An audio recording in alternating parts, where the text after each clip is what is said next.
আমার আম্মু আর আমি ছিলাম। জি অ্যাক্সিডেন্ট করছে, ডাইরেক্ট ফেলে গেছিল। জি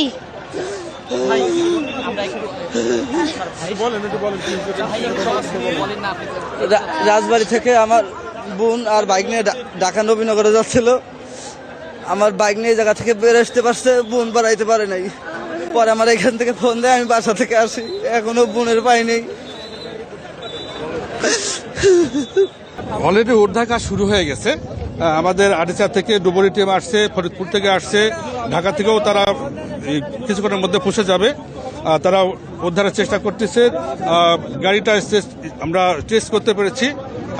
অলরেডি তারা উদ্ধারের চেষ্টা করতেছে এবং উদ্ধারকারী হামজা আসছে, তারাও আমাদের সঙ্গে উদ্ধারের জন্য চেষ্টা করতেছে। আমরা যতদূর জানতে পেরেছি 40-50 জনের ভিতরে আর কি, এর মধ্যেই হবে এরকম আর কি। একজন যাত্রীর কাছ থেকে যেটা জানা গেল, আমরা উদ্ধার কাজ শুরু করে দিয়েছি।